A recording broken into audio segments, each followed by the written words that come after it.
What's up, everybody? Wes back with Auto Mafia, and again today we're working on the RX7, or our Christmas RX7, or the RX7 Mass, as our license plate says. So we've been having an intermittent issue in regards to ignition on the car.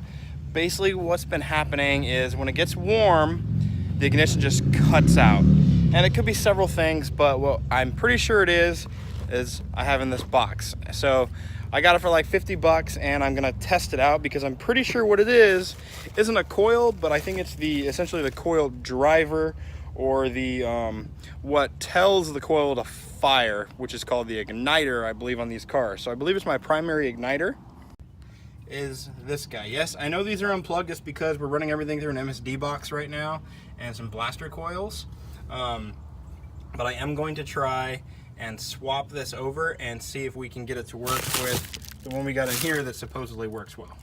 All right, guys, so I went ahead and threw it in, just replaced, I went around the MSD box, so I wasn't actually wiring anything in.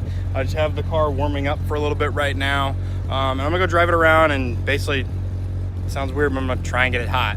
And fingers crossed this works, and it'll be a temporary solution until we go a full standalone on the car.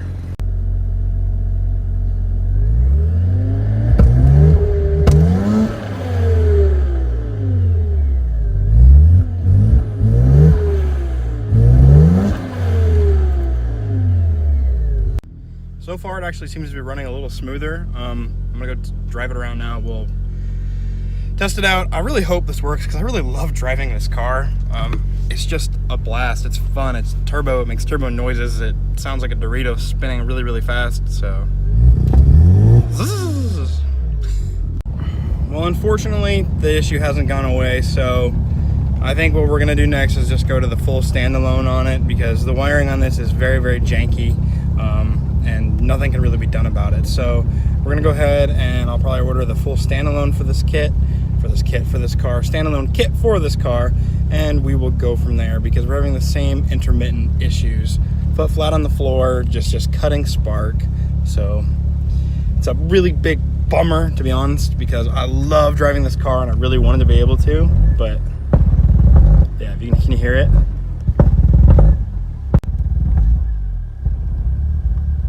So it's fine at idle. I give it gas.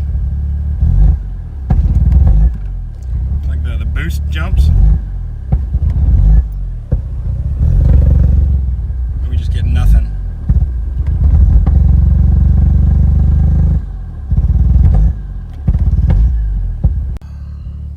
So I understand the frustration of RX7 owners.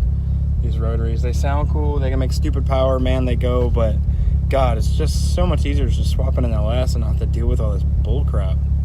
So yeah, that might be what we do. Who knows? I just want to be able to drive this car because it's way too much fun to not drive.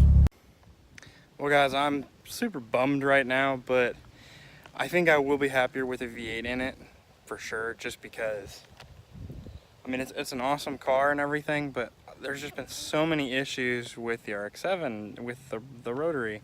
Now, yes, we could probably dump like $4 or $5 grand into it and then make it run right with a standalone and everything. I was just sitting there thinking about it because it died and stranded me for a while. I had to let it sit and then hold the gas all the way down to get it to barely start again, and limped it back home. Every time I hit boost, it just wants to die. So we're just gonna part out the motor, part out the trans, part out the turbo kit, everything on it, because it only makes 200 and a little horsepower.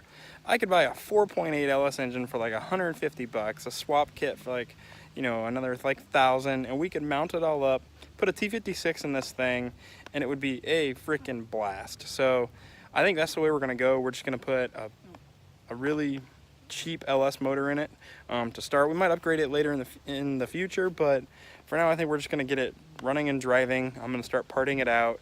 So everything that doesn't make this car a rolling chassis, so everything that makes it run and drive will be being parted out now here locally down in Florida, and look for an LS swap here in the future.